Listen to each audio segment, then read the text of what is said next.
Adelante, Marisa.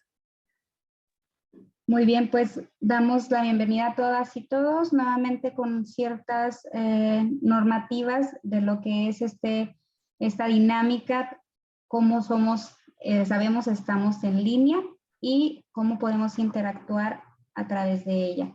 Como bien mencionaba, a favor de cambiar su nombre aquí en lo que es la plataforma Zoom. Si tienen algún desconocimiento, que no sepan cómo hacerlo, pueden mandarme un chat privado y con gusto les apoyo. Entonces todos estaremos silenciados durante toda la transmisión. Si desean participar, en la parte inferior se encuentra un icono donde puede usted levantar la mano o lo puede hacer a través del chat. El levantamiento de mano aquí se encuentra en el apartado. Le va a salir un menú del lado derecho y ahí puede seleccionar levantamiento de mano para participar. Como bien les decía, este webinar está siendo grabado para usos didácticos y en el caso de personas que no puedan asistir a la sesión en tiempo real y lo soliciten, se les hará llegar. Todas las diapositivas se encontrarán en formato PDF en la plataforma de KnowLearn, que ya todas y todos tienen sus accesos y contraseñas. De la manera más atenta y en la medida de lo posible, les solicitamos mantener prendida su cámara para hacer de esta manera más interactiva esta sesión. El día de hoy estamos hablando de la introducción a las normas internacionales de trabajo y su adaptación a México a través del acuerdo comercial TECMEC con la participación de Fernando García. Esta es la agenda del día de hoy. Les damos la más cordial bienvenida. Las 5:05 damos la presentación de Fernando García por parte de la Organización Internacional del Trabajo, quien nos va a exponer el tema ¿qué es el trabajo decente? Sus principios fundamentales del derecho del trabajo. Esto contemplado en 8 convenios y 4 principios fundamentales, así como la salud y seguridad en el trabajo, contemplando desarrollo de medidas de prevención y mitigación del COVID-19 y riesgos psicosociales, tendencias y proyección del tema. Y por último, el tema teletrabajo, sus retos, buenas prácticas y experiencias de otros países, finalizando con una breve serie de preguntas y respuestas, preguntas o dudas, inquietudes. Luego a las 6:35 tenemos la introducción a la guía de autodiagnóstico empresarial por parte de la directora de competitividad laboral, Claudia Ochoa. A las 6:55 damos una breve serie de avisos finales y la despedida. A continuación les cedo la palabra a Enrique Alveláiz de Global Solution Network. Muchas gracias, Marisa, muy amable. Bueno, antes de presentar a nuestro distinguido expositor de esta tarde, buenas tardes. Gracias nuevamente, gracias por el esfuerzo de estar conectados esta tarde. Gracias por el esfuerzo de participar en este taller. Como pudieron ver por ahí en la agenda, estamos moviéndonos desde un entorno global. Nos estaremos moviendo en cada una de las sesiones de una parte global, nos vamos a pasar a la parte México y finalmente vamos a ir aterrizando en la parte regional, local y propia de la empresa. Es como está diseñado el taller. Buenas tardes a todos nuevamente y me da muchísimo gusto presentar a un nuevo amigo, a un nuevo socio de negocios, que es el maestro Fernando García, especialista en legislación laboral y diálogo social de la Organización Internacional del Trabajo. Fernando es peruano. Hoy, si entendí bien, reside en Uruguay. Fernando, buena suerte. A las 7 de la tarde, hora de Perú, van a empezar ahí la clasificación de lo que viene siendo para nosotros Comebol. Buena suerte. Abogado, siguió estudios en la Facultad de Derecho y en la Escuela de Graduados de la Pontificia Universidad Católica del Perú. Cuenta con estudios de posgrado en la Universidad Attila József de Szeged, Hungría, y en la Universidad Castilla-La Mancha de España. Fernando se ha desempeñado como profesor en Derecho Laboral y Seguridad Social en la Pontificia Universidad Católica del Perú y en la Academia de la Magistratura del Perú. Ha sido viceministro de Trabajo y viceministro de Promoción Social en el Ministerio de Trabajo y Promoción del Empleo del Perú, integrante del equipo de negociación del Tratado de Libre Comercio entre Perú y Estados Unidos de América, conciliador extrajudicial acreditado ante el Ministerio de Justicia del Perú, miembro y ex vicepresidente de la Sociedad Peruana de Derecho del Trabajo y de la Seguridad Social. Desde el año 2014 se desempeña como especialista de la Organización Internacional del Trabajo en Derecho del Trabajo y Diálogo Social para los países de América Central, Cuba, Haití, México y ya no alcancé a ver, pero Fernando, muchísimas gracias por tu partnership, por tu amistad y por permitirnos hacer este enlace con competitividad laboral. Muchas gracias.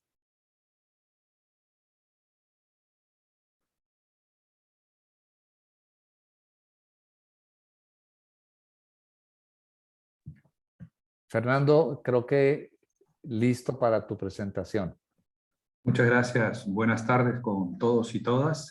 Muy agradecido en primer término con Competitividad Laboral por la invitación a este seminario, Relaciones Laborales como parte de la estrategia de negocios.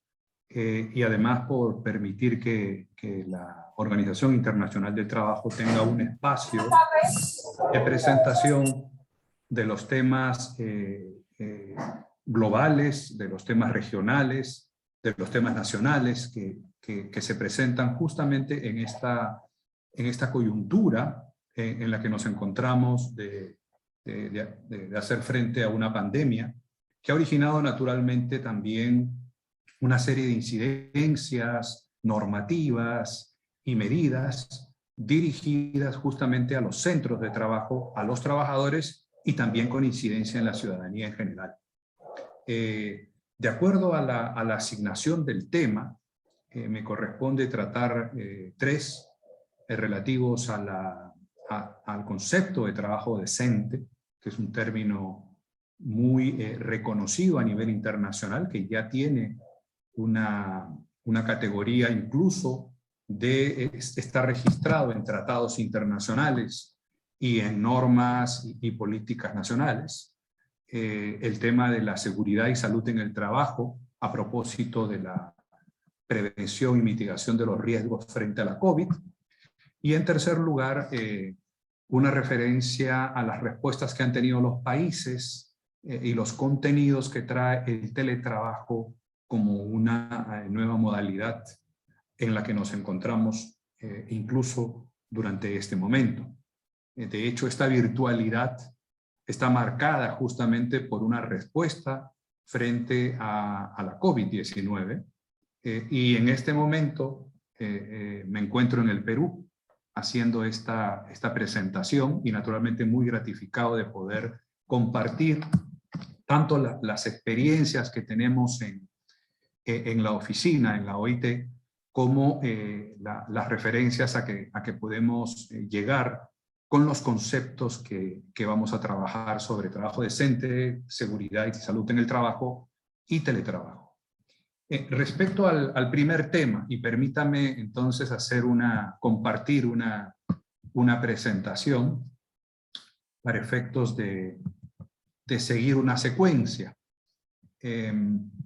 Quisiera que me confirmen si ya está la presentación. Perfecto. ¿De acuerdo? Muchas gracias. Trabajo decente, seguridad y salud en el trabajo y teletrabajo. Respecto al primer punto, este concepto de trabajo decente fue acuñado en el año 1999 por el director general de la OIT, Juan Somavia, como parte del plan de trabajo y de las actividades que desarrolla la OIT, entendiendo el trabajo decente, trabajo digno o decent work, como el trabajo productivo en condiciones de libertad, equidad, seguridad y dignidad, en el cual los derechos son protegidos y que cuenta con una remuneración adecuada y acceso a protección social. Es muy importante esta definición, esta idea de trabajo decente, porque se derivan una serie de líneas de acción, tanto de la Organización Internacional del Trabajo, como de la recepción que tiene este concepto en los países y también a nivel internacional. Las características, justamente, hay que destacarlas. Trabajo productivo, con una necesaria protección de los derechos laborales, un régimen de protección de derechos laborales, acceso a ingresos adecuados, de acuerdo a la situación de cada país, acceso a servicios de protección social, nos referimos, por ejemplo, a la seguridad social o a los servicios de salud, incluida también la seguridad y salud en el trabajo, y dentro de un marco de una relación de trabajo que se abre al diálogo social y al tripartismo. Este enfoque, naturalmente, es un enfoque que trae un concepto con un efecto jurídico en los países. Vamos a encontrar que por el lado de la Organización Internacional de Trabajo, su acción se centra justamente en el desarrollo del trabajo decente. Y se han generado 4 objetivos estratégicos. El primero, que se refiere a la promoción de las normas sobre derechos laborales, que es el primer rubro y prácticamente una de las líneas centrales, la línea original con la creación de la Organización Internacional de Trabajo, que es su tarea normativa internacional con los convenios, recomendaciones y protocolos, e incluso con declaraciones y resoluciones a nivel internacional. Nos estamos refiriendo a la promoción de las normas internacionales de trabajo y, desde luego, la aplicación de ellas en cada uno de los países. En segundo lugar, una línea estratégica de promoción del empleo, de un empleo no solo cuantitativo, sino de la calidad del empleo. En tercer lugar, mecanismos de protección social. ¿Cómo está regulado en nuestros países el acceso a la seguridad?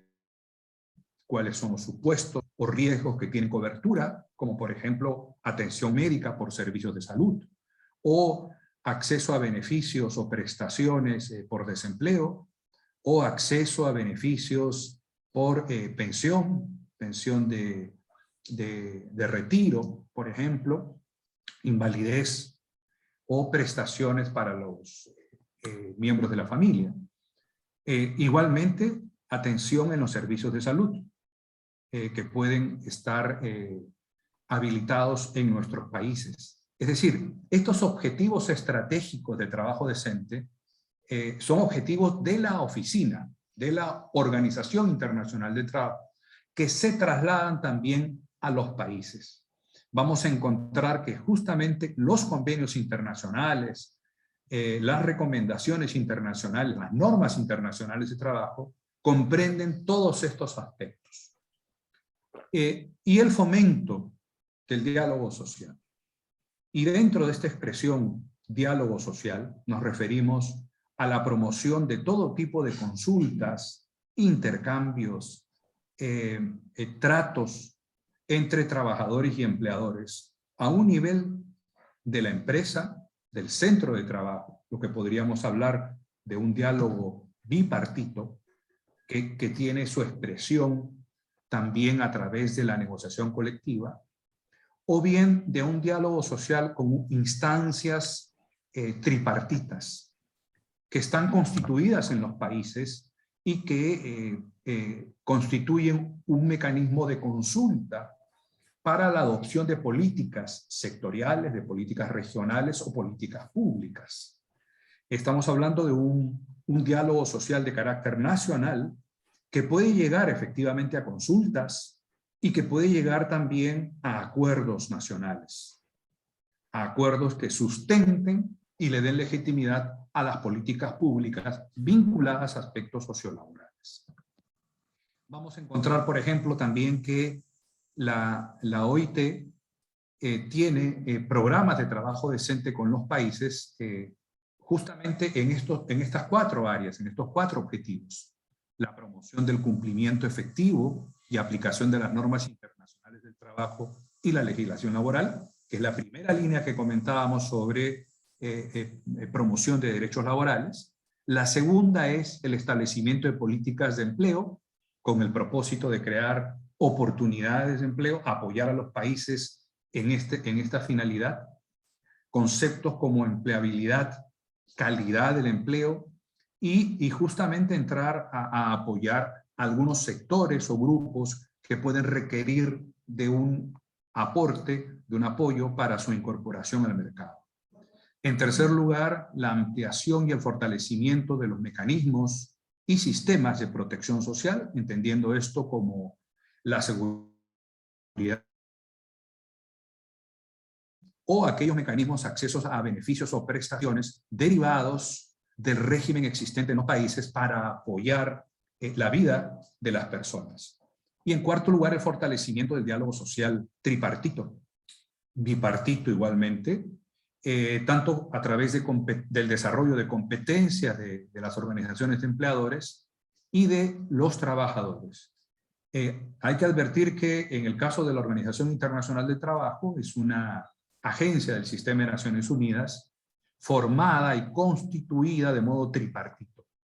De tal manera que son los gobiernos, representados por los ministerios de trabajo, las organizaciones de empleadores y las organizaciones de trabajadores las que deciden a través del Consejo de Administración el desarrollo o los temas que van a ser trabajados por la Organización Internacional del Trabajo.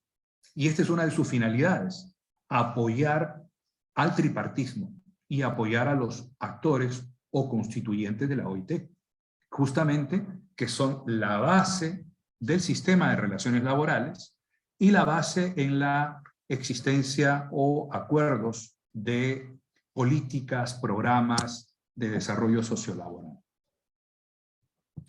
Fernando, pudiéramos regresarnos, te agradezco muchísimo. Si una empresa quisiera certificarse y quisiera aquí abrir el diálogo con los aquí presentes, porque yo creo que la tendencia es a la certificación, ¿verdad? De los diferentes elementos que vamos a estar viendo durante el seminario.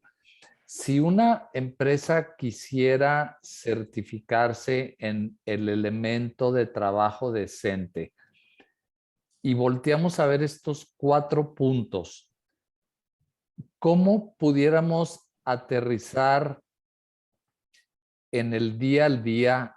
Y más adelante Claudia nos va a platicar un poco de un proyecto que traemos de buenas prácticas y de certificación, pero un ejemplo que pudiéramos tener en alguno de estos 4 temas o que alguno de los participantes nos pudiera compartir algo específico que se está haciendo, algo práctico que nos pueda iluminar como una actividad, como una iniciativa, como una intervención específica tendiente a cumplir con estos 4 puntos. No sé si alguien pudiera compartir algo. Quisiera abrir aquí el tema como para ir entrando un poquito en la practicidad de lo que nos está compartiendo Fernando.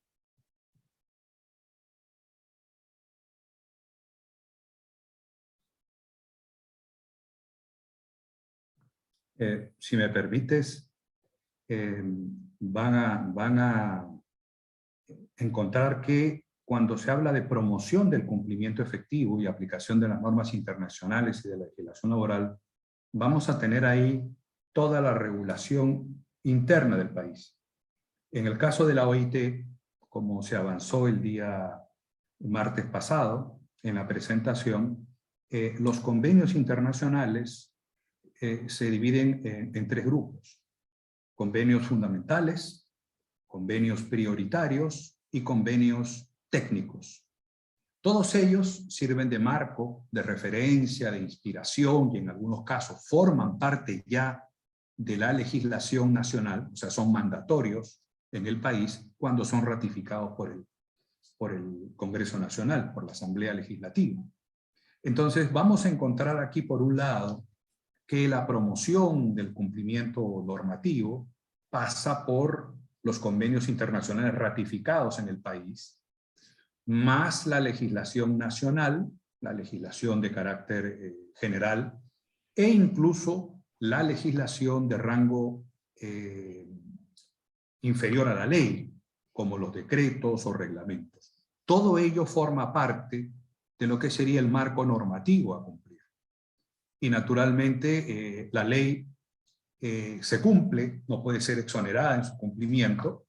En el caso sociolaboral encontramos una regulación muy marcada respecto de los temas individuales, de las relaciones individuales de trabajo, y naturalmente de las relaciones colectivas de trabajo. Entonces, cualquier referencia al cumplimiento de las normas internacionales y la legislación laboral pasa por una referencia a cada uno de los temas que contiene, en este caso, la legislación nacional, la Constitución y la Ley Federal de Trabajo de México. Dejamos abierto la comunicación. No sé si alguno de ustedes quisiera comentar alguna intervención específica, alguna iniciativa específica que pudieran estar desarrollando dentro de su empresa. Volvemos a la misma, viene la opción más adelante ya de las certificaciones de decir que desarrollamos programas de trabajo decente en la empresa.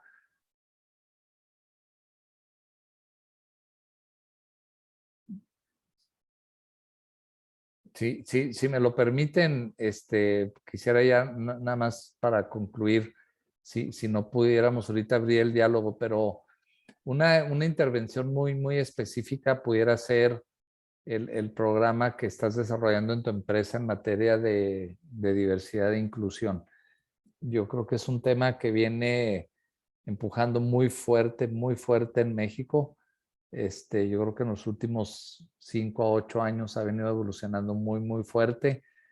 Si tú tuvieras un programa específico, con acciones específicas, con medibles específicos en materia de diversidad e inclusión, esto obviamente pudiera incluirse en una de estas 4 iniciativas. No sé si alguien quisiera comentar algo más antes de pedirle a Fernando que continúe.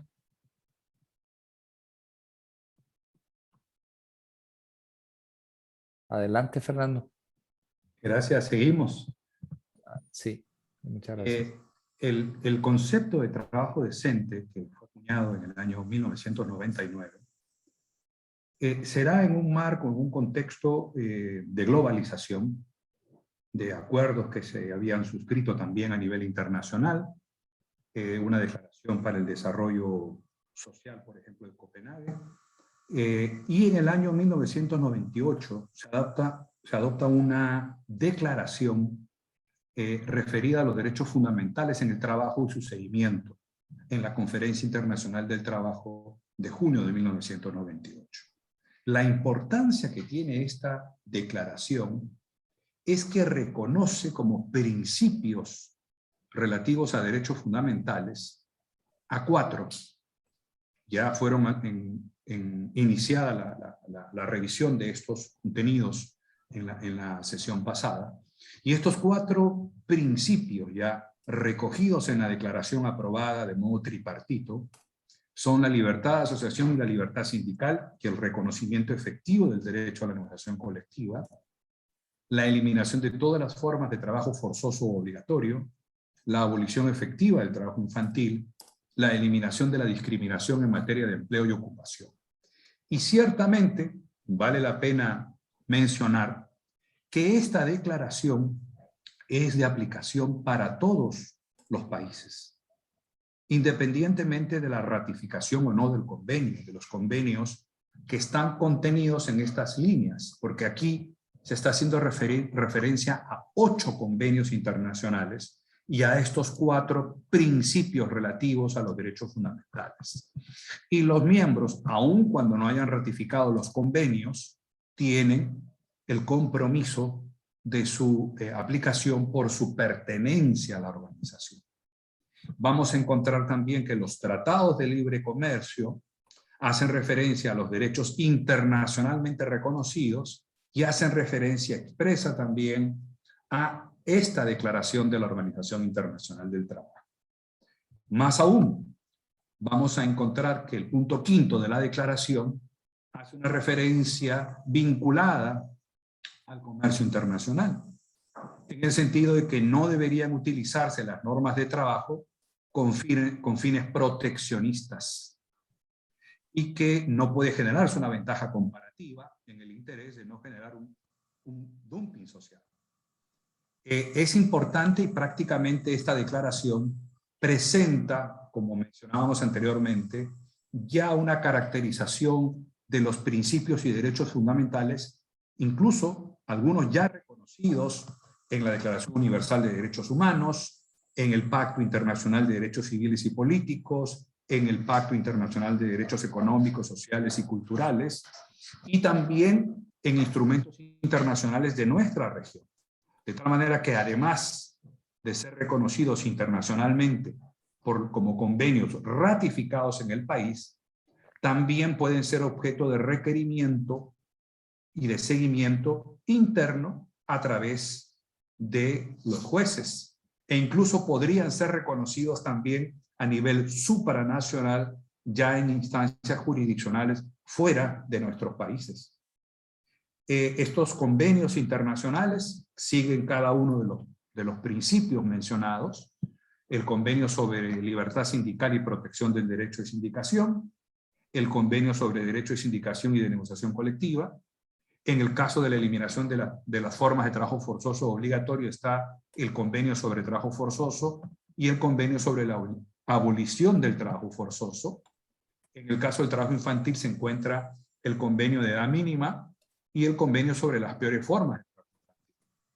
E igualmente, en el caso de la eliminación de la discriminación en materia de empleo y ocupación, está el convenio sobre igualdad de remuneración y convenio sobre la discriminación, empleo y ocupación, el convenio número 100. Estos convenios han sido ratificados por México y aparecen como norma interna, es decir, de cumplimiento obligatorio, a la par de la Constitución, a la par de la Ley Federal del Trabajo, a la par de los decretos a cumplir como parte de la normativa nacional. De tal manera que estos principios aparecen como, en el caso de la Organización Internacional del Trabajo, aparecen como parte de los denominados convenios fundamentales, que se suman a un segundo grupo de convenios, que son los convenios prioritarios o de gobernanza, referidos fundamentalmente a la inspección del trabajo, a la consulta tripartita y al convenio sobre política de empleo. Los demás convenios internacionales se refieren a aspectos que son denominados convenios técnicos, como podrían ser, por ejemplo, la seguridad social, la seguridad y salud en el trabajo, o bien el trabajo a domicilio, por ejemplo, o los aspectos salariales. También son importantes y también pueden ser reconocidos a nivel internacional en otros instrumentos internacionales propios de los derechos humanos. Es importante mencionar también que el tema del trabajo decente, el concepto que se ha acuñado y que ya ha irradiado a otro tipo de instrumentos internacionales, políticas internacionales, también está asentado en los objetivos de desarrollo sostenible.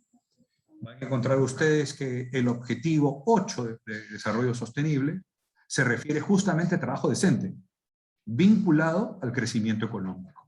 Y hay todo un contenido que se refiere justamente a estos 4 objetivos estratégicos o al desarrollo del trabajo decente. vinculado a la protección de los derechos laborales, la promoción de un entorno de un trabajo seguro, incluso vinculado a las personas migrantes y con empleos precarios. Y van a encontrar una serie de temas que se han generado, no solo en el momento en que se está desarrollando el concepto de trabajo decente, sino en temas actuales. Prácticamente es la base de lo que podría ser políticas públicas o normas internacionales o mecanismos de cumplimiento laboral en referencia a estos temas, también como compromisos estatales de los objetivos de desarrollo sostenible.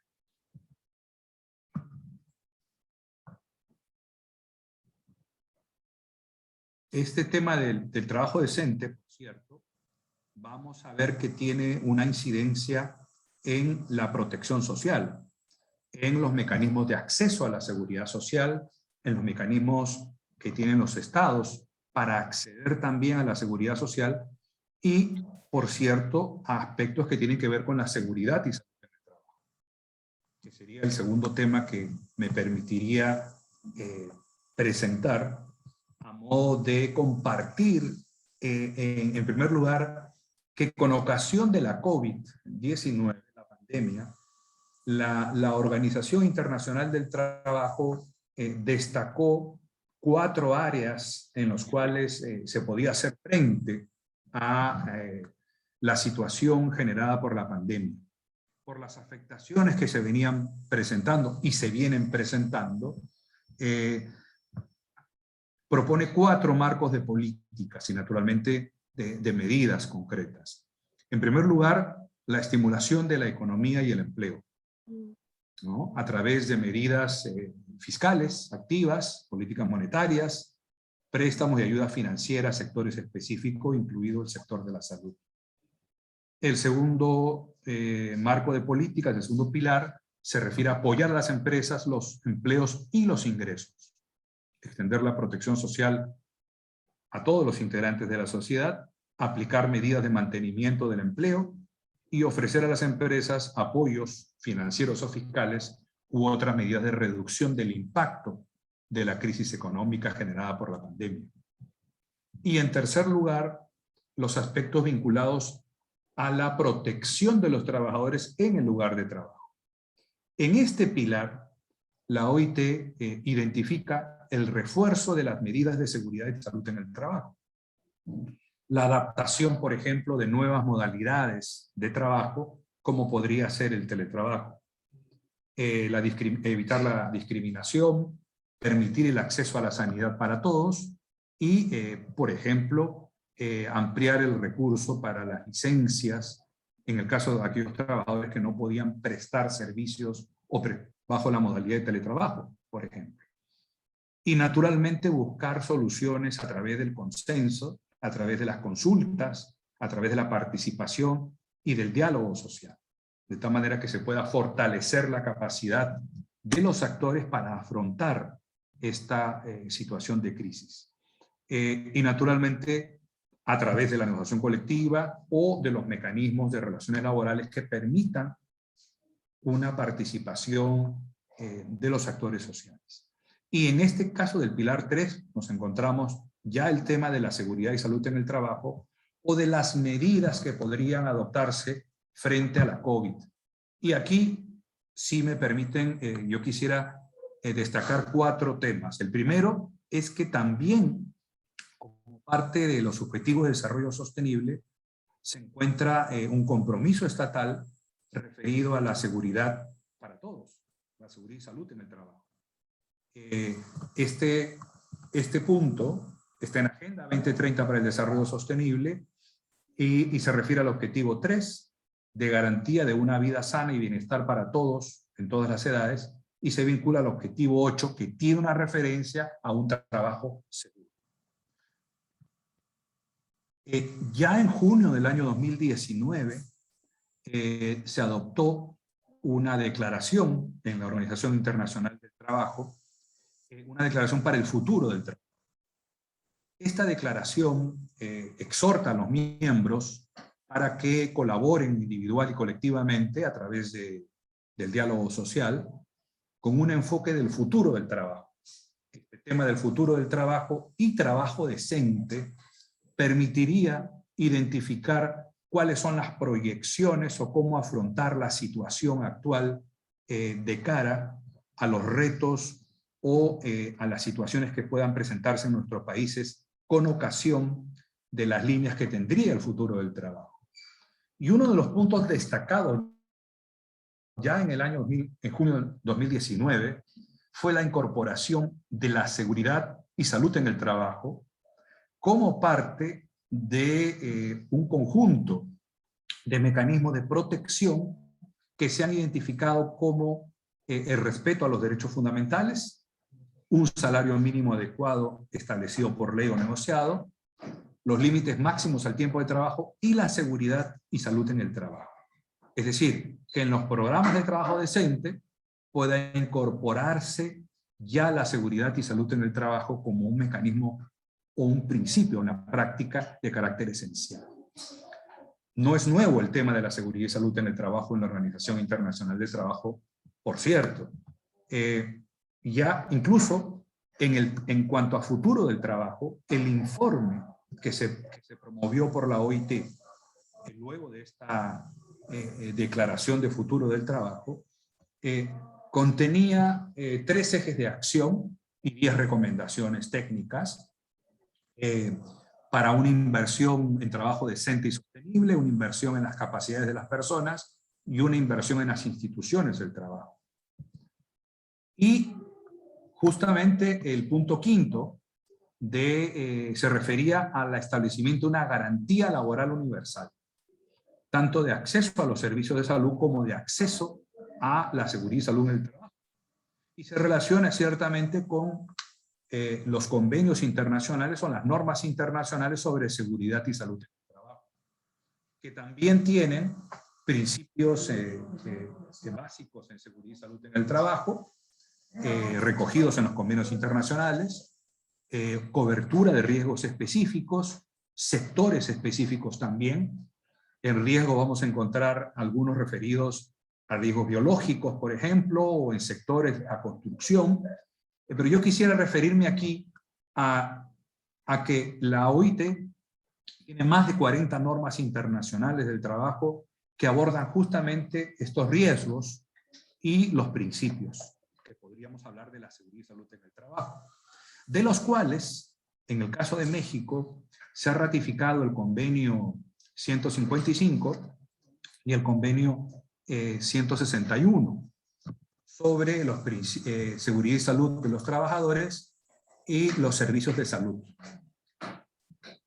De estos 3, digamos, convenios internacionales, el primero, que son los esenciales, los principales en materia de seguridad y salud en el trabajo, decíamos que México ha ratificado 2 de estos convenios, y el tercero, el convenio 187, es un marco promocional de la seguridad y salud, que lo que promueven los países es la existencia de un perfil nacional, de una política, de un programa, de una estrategia nacional de seguridad y salud en el trabajo con la participación de diferentes instituciones vinculadas a la seguridad y salud en el trabajo, y naturalmente una supervisión estatal y naturalmente de los centros de trabajo respecto del cumplimiento de las normas de seguridad y salud en el trabajo.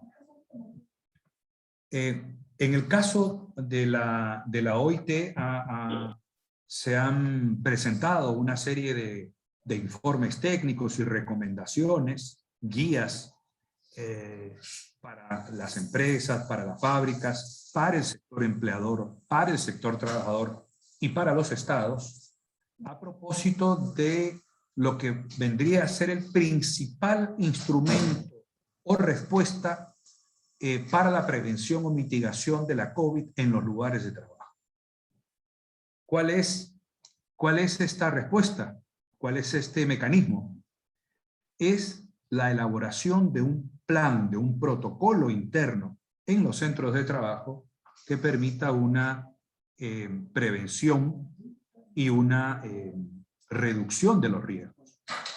Definitivamente, la opción por el teletrabajo elimina el riesgo de la situación que pueda generarse dentro de la empresa, dentro de un centro de trabajo, de un riesgo de contagio. Pero una vez en el centro de trabajo hay necesidad de adoptar medidas internas. Y uno de los temas justamente propuestos por la Oficina Internacional del Trabajo es esta herramienta de 10 pasos seguros para un retorno al trabajo seguro y saludable en tiempos de la COVID-19, en la que propone 10 pasos para que las empresas elaboren un plan, un protocolo interno que pueda ser aplicado considerando una serie de aspectos básicos para el retorno y para el mantenimiento de la prevención. Definitivamente en cada uno de nuestros centros de trabajo, en cada uno de los lugares de trabajo, en cada empresa, debe haber un delegado de seguridad y salud en el trabajo, un comité bipartito, un comité mixto o una comisión, dependiendo del tipo el número de trabajadores, que justamente se enfoque en establecer estos mecanismos de protección, este plan de prevención.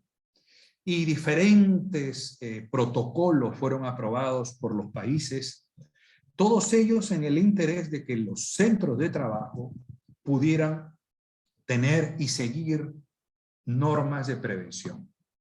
Cómo se organiza la actividad al interior de la empresa, del centro de trabajo, para la prevención o la mitigación de la COVID. Organizar el retorno al trabajo, decidir quién regresa al trabajo y cómo, adoptar medidas de organización interna del centro de trabajo, medidas de limpieza y desinfección de los locales, la promoción de medidas de higiene personal, la provisión de equipos de protección, la vigilancia de la salud, la consideración de los riesgos psicosociales y otros riesgos, y este es un tema muy importante, es uno de los temas que ha surgido también de una manera más destacada con ocasión de la COVID, pues se han hecho evidentes, por ejemplo, en el caso del teletrabajo, las presiones que puede tener una persona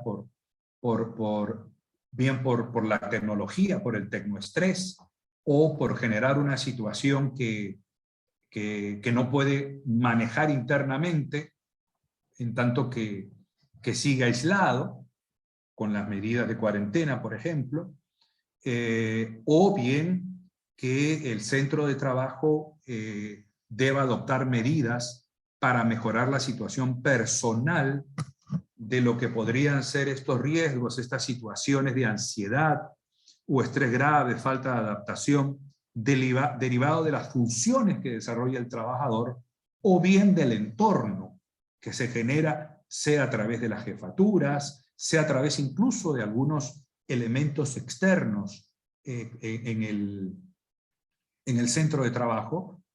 Por ejemplo, lo que sucede cuando el trabajador está fuera del centro de trabajo también puede generar una situación de estrés que se lleva al centro laboral e incluso se vincula a evitar situaciones de afecciones o situaciones de enfrentamiento que pueden haber en el interior del centro de trabajo, en la organización misma del centro de trabajo. De tal manera que los riesgos psicosociales apuntan a ser uno de los temas actuales en los centros de trabajo y frente a los cuales la empresa puede tomar y debe tomar algunas medidas. Ya en México, por ejemplo, con la NOM 35, se ha regulado la protección o los mecanismos frente a los riesgos psicosociales, incluido, por cierto, una definición. Otra experiencia similar ocurre también en Colombia, y el convenio 190 de la Organización Internacional de Trabajo sobre violencia y acoso en el lugar de trabajo se refiere también a la necesidad de proteger a los trabajadores frente a situaciones de acoso o violencia que pueden generarse en el centro de trabajo y que pueden generar situaciones de ansiedad, estrés o una falta de una adecuada organización en el centro laboral. Este es un tema central, el de los riesgos psicosociales en la actualidad, que se suma a otro tipo de riesgos, porque en el esquema que estamos planteando en este momento es cómo reacciona la empresa frente a la COVID, es decir, frente a un riesgo biológico. Hay otro tipo de riesgos también que pueden presentarse dependiendo de la naturaleza de la actividad que desarrolla la empresa. Pero la empresa, en este caso del teletrabajo, por ejemplo, debe considerar una situación una situación de afectación que puede tener el trabajador por la ansiedad, por el estrés al que se ve sometido. En este caso de la COVID, hay que considerar que cuando regrese el trabajador, hay que revisar esas situaciones de riesgo psicosocial que pueden presentarse. Los planes de emergencia y evacuación, y naturalmente un aspecto importantísimo, porque este no es un tema exclusivo de seguridad y salud en el trabajo, en el lugar de trabajo.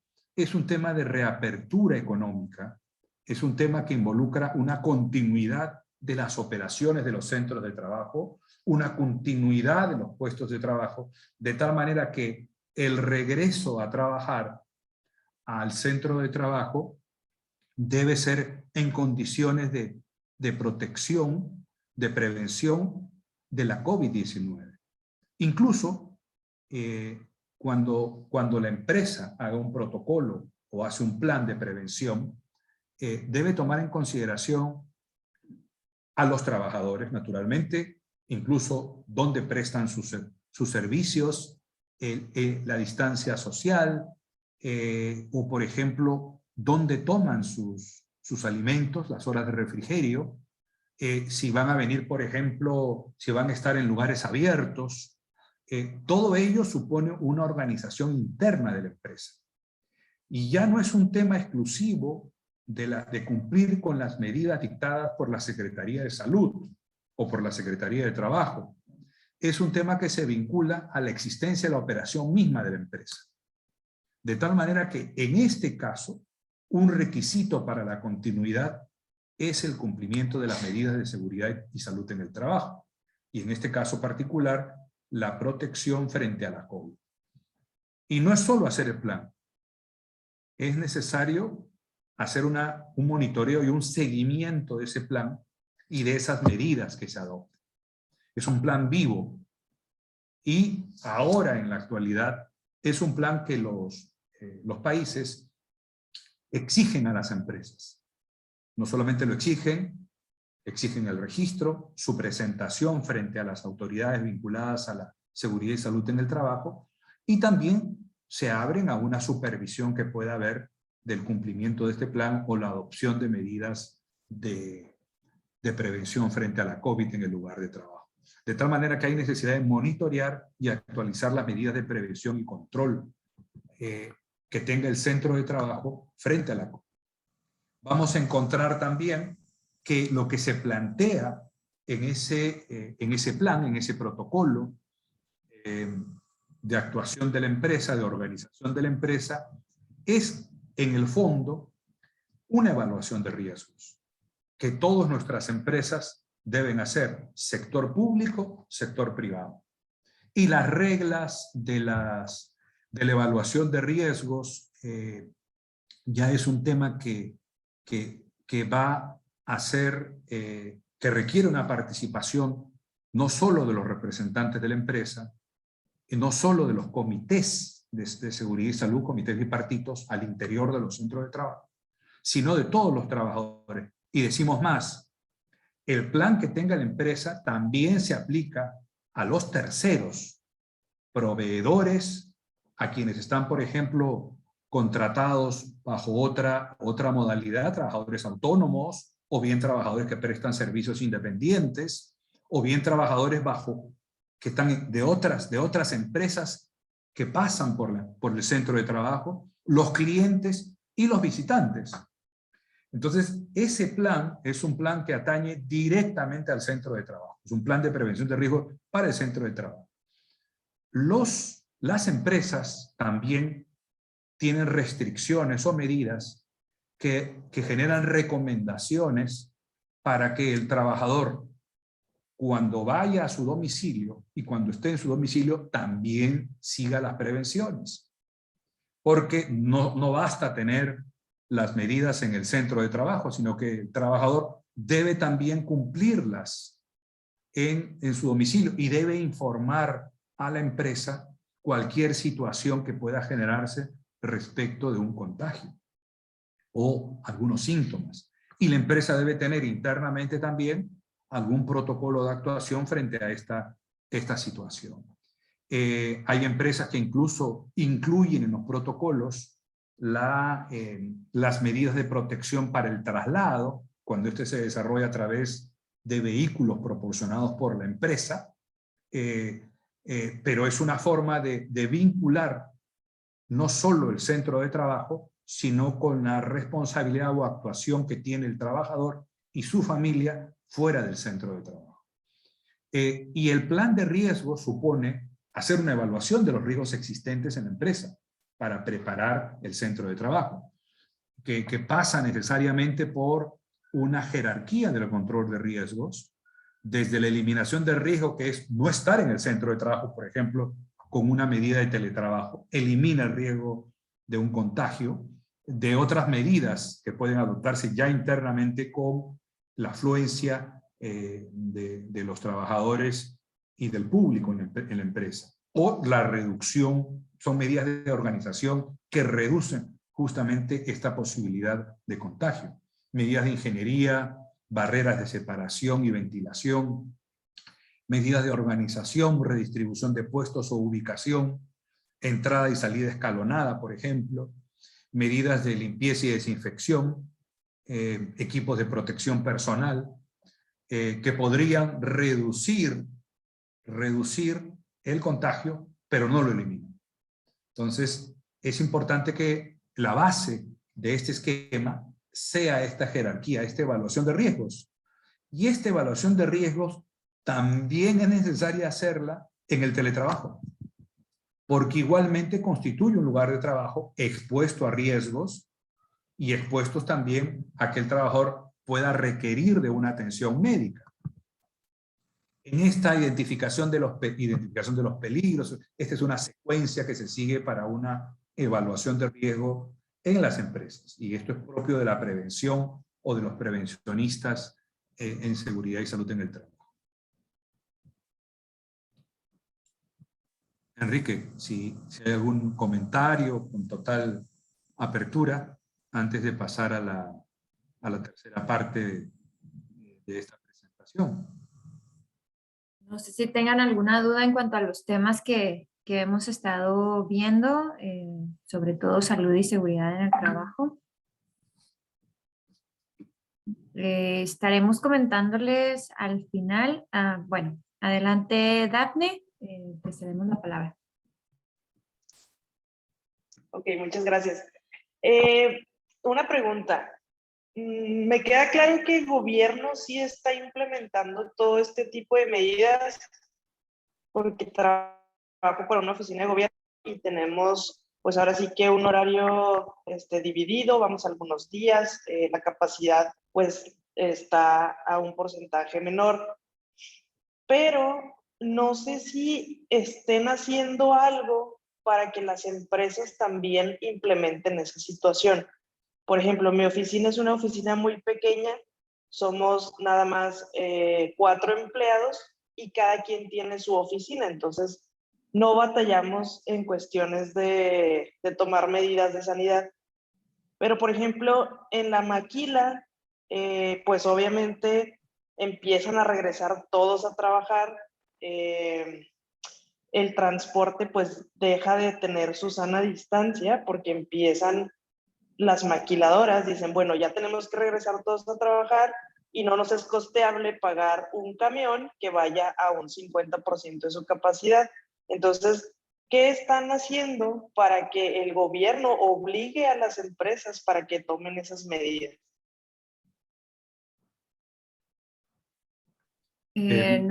Adelante, Fernando. Sí, gracias. En realidad, muy importante la pregunta. En diferentes países lo que el gobierno presenta son los protocolos, es decir, las reglas y la necesidad de hacer una evaluación de riesgos, independientemente del tipo de empresa. Naturalmente puede haber más exigencia en empresas con de carácter industrial, que requieran un mayor número de trabajadores que las pequeñas o las microempresas en cuanto a número. Pero yo lo vería de una doble línea de entrada, ¿no?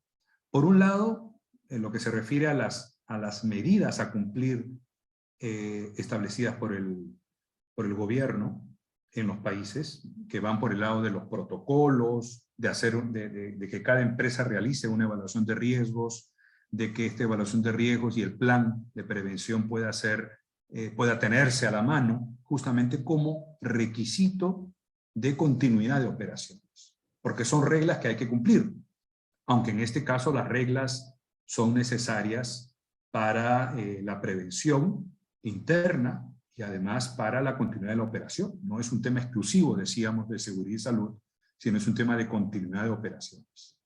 Y en segundo, la otra línea es la línea ya por el lado de la empresa, porque efectivamente a veces es difícil el control o la supervisión a todas las empresas. No se puede hablar de una presencia estatal en tal sentido.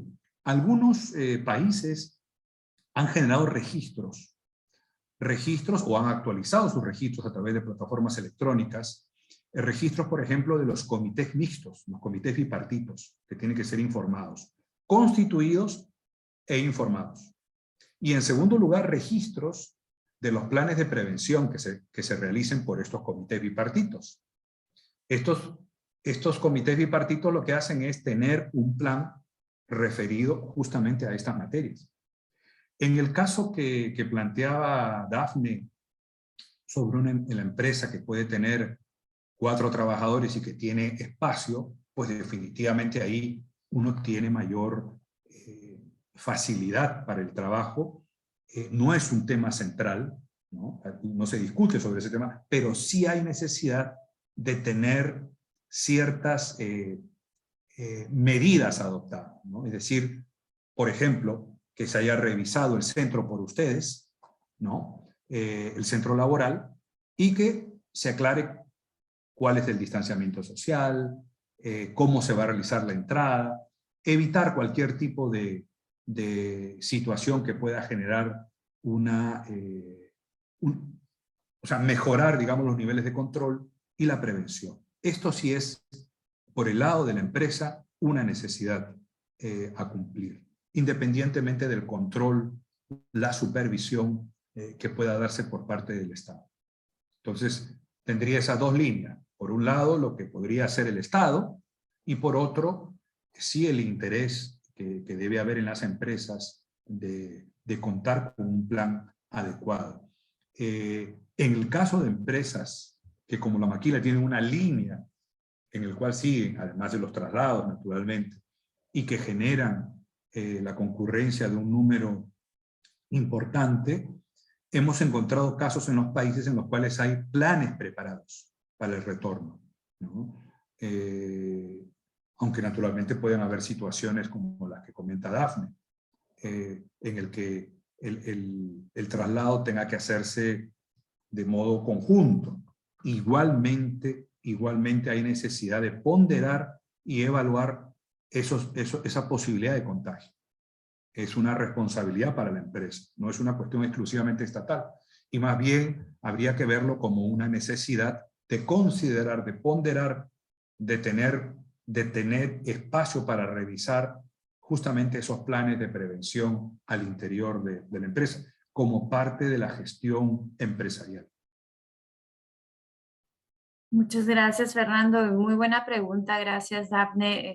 Creo que puede generar una discusión muy rica porque tenemos bastantes personas también del sector de manufactura que pudieran aportar en ese respecto y decirte cómo han sido también revisados o regulados por gobierno.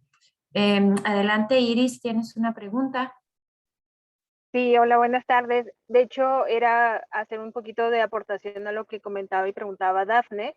Yo estoy en el sector de maquiladora y creo que si bien ha sido todo un reto el COVID, muchísimas empresas que caemos en la clasificación de esenciales, hemos sido bien creativos y súper comprometidos en poder continuar con la operación, pero siempre poniendo como prioridad que los empleados estén en las mejores condiciones y que el riesgo de contagio sea mínimo.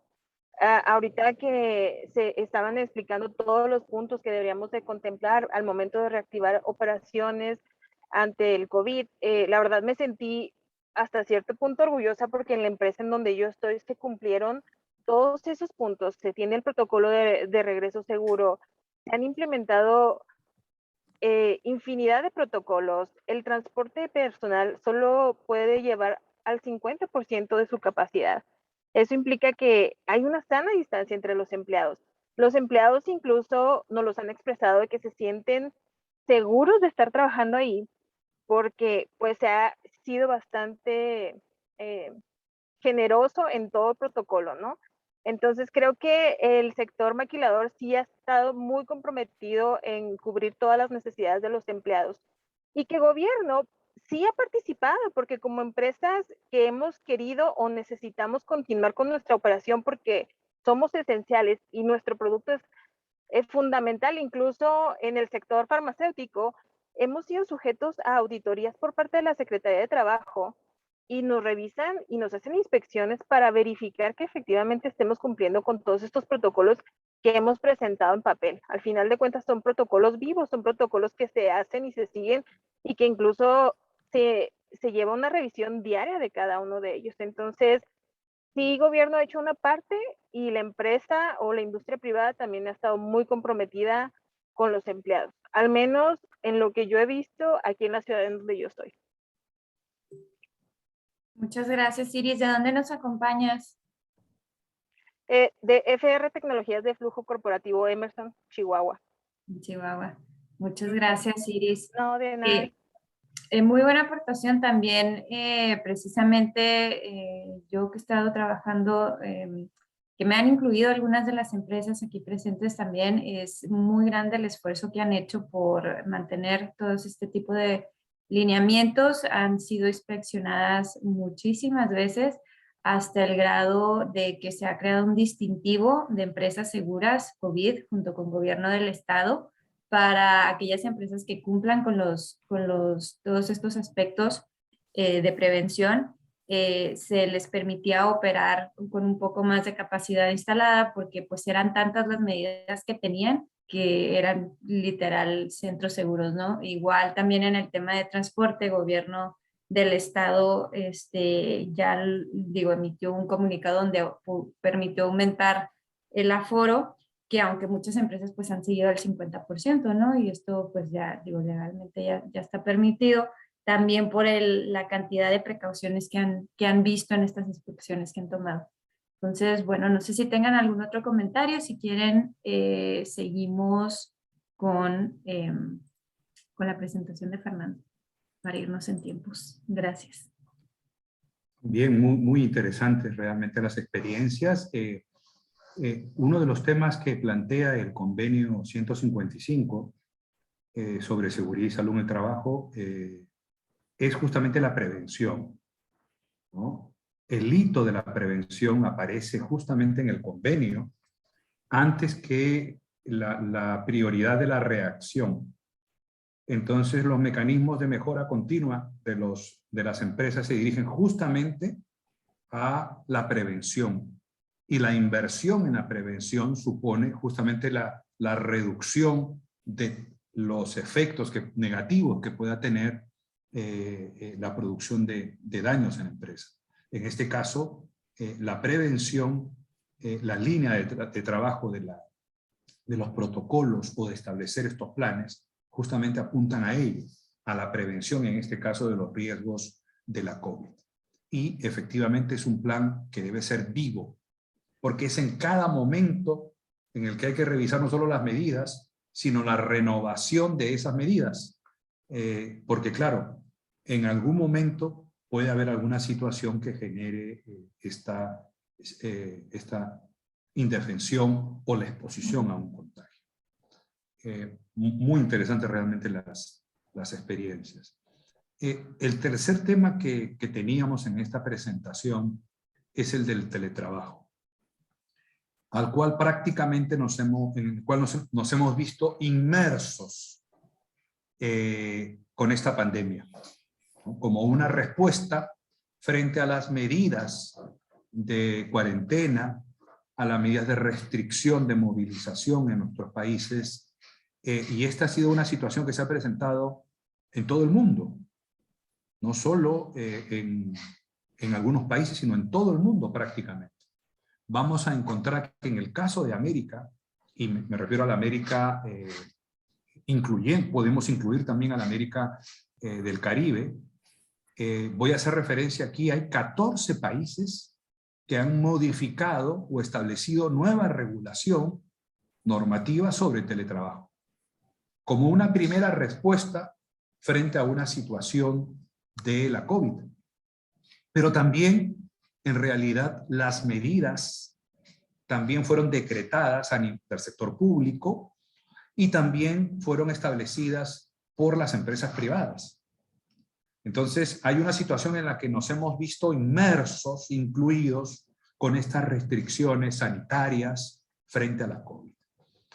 La cuestión es, y esta sería la pregunta que podríamos hacernos, si la situación de teletrabajo es una situación que se va a mantener, es una situación que se va a mantener por algún tiempo, es un régimen o una modalidad que va a tener que ser mixta en lo que viene a continuación, teletrabajo un tiempo, algunos días, y trabajo presencial otros.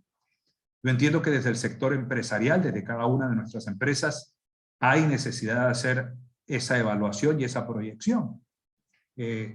Naturalmente, vamos a tener en consideración el tipo de trabajo que se tiene que desarrollar, porque no todos los puestos son teletrabajables.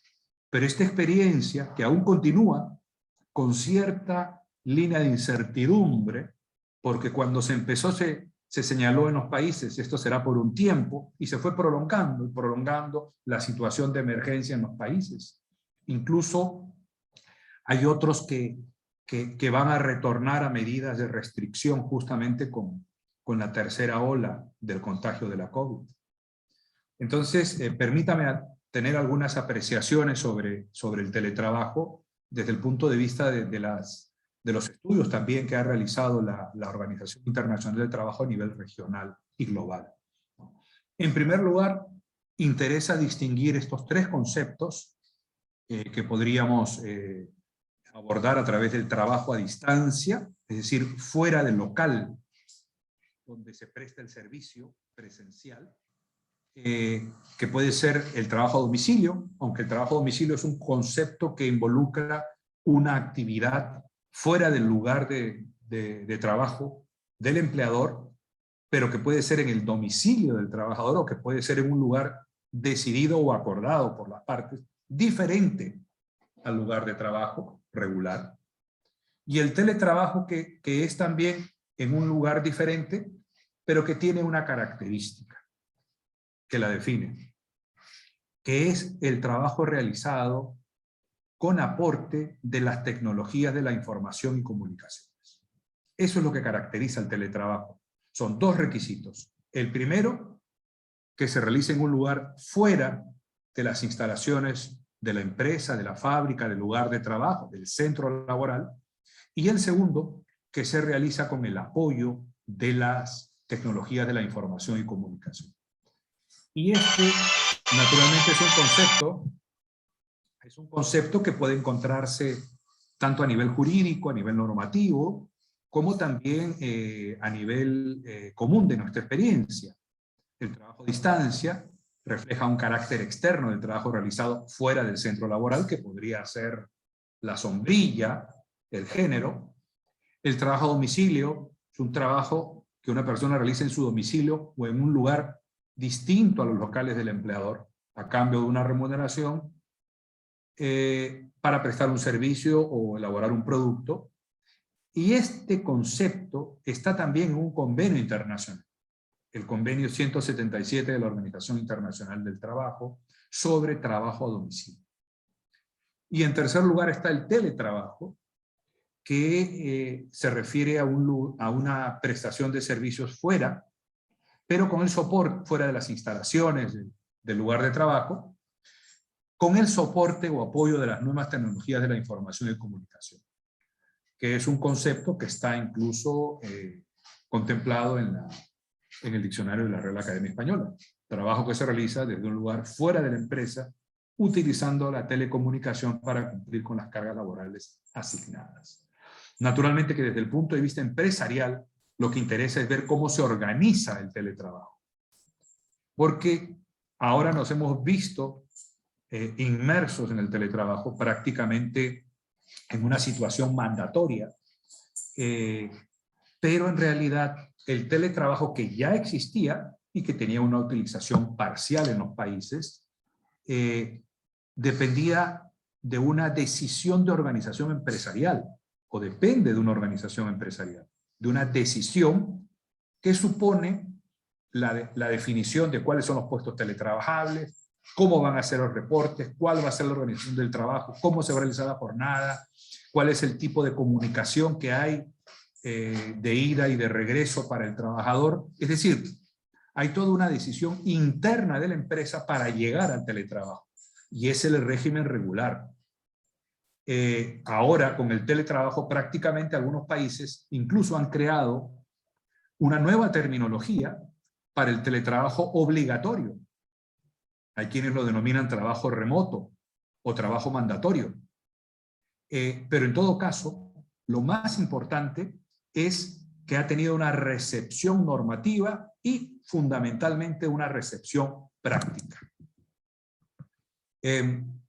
Y podríamos señalar como punto de entrada que efectivamente hay un convenio internacional, este convenio 177 del año 1996, ha sido ratificado por Argentina en el caso de América, y define el trabajo a domicilio como el trabajo que una persona designada como trabajador realiza en su domicilio o en los locales que escoja, distinto de los locales del empleador, a cambio de una remuneración y con el fin de elaborar un producto o prestar un servicio conforme a las especificaciones de su empleador, independientemente de quién proporciona el equipo, los materiales u otros elementos. Y estaba también vinculado, por ejemplo, a los casos en que el trabajador recibía elementos o productos para elaborarlos en su casa y que incluso podrían tener cierto apoyo de su familia, y que debía luego entregar a la empresa como una suerte de trabajo de destajo, por unidad, el pago por unidad producida. Este tema, sin embargo, ha cambiado ahora, porque ahora tenemos también la posibilidad de incluir al teletrabajo como un trabajo a domicilio, apoyado por las tecnologías de la información y comunicación. Y si lo hacemos en casa, un home office, como algunos países también tienden a denominarlo. En el caso de las experiencias internacionales, y quisiera destacar este punto, porque es una respuesta que han tenido los países, sea para darle cabida a la práctica existente, sea para responder frente a la COVID y darle marco también a estas medidas de restricciones sanitarias que se han impuesto, que incluso en algunos casos no se podía salir del domicilio particular, y entonces se convierte en un teletrabajo en casa, cuando el teletrabajo en realidad puede ser prestado en diferentes lugares. Es más, podría no tener un lugar y más bien requerirse de un teléfono, de una tableta, y esa tableta estar ubicada donde está la persona que la está conduciendo, manejando, utilizando. Entonces no hay lugar propiamente, puede ser en cualquier lugar con el ánimo de la comunicación, con el interés de la comunicación. Pero vamos a encontrar ciertamente que ha tenido mucha acogida, un crecimiento notable, la utilización de la tecnología de las comunicaciones y la información, la digitalización, las plataformas electrónicas, las plataformas que permiten comunicación, y este tipo de tarea de tarea también se enmarca dentro de lo que podríamos denominar un teletrabajo, ¿no? Un trabajo frente a un empleador apoyado por las tecnologías de la información y comunicación. Puede hacerse en un kiosco informático, en un telequiosco, en un call center, no necesariamente en el domicilio del trabajador. Pero en esta situación la reacción inmediata ha sido que los trabajadores entren a una situación, a una modalidad de teletrabajo y que tengan que cumplir restricciones en su domicilio. Por ello, el lugar de trabajo es ahora, en muchos casos, el domicilio del trabajador. Y siendo ese el lugar de trabajo, pues hay necesidad también de acondicionarlo y de responder frente a la situación de convertir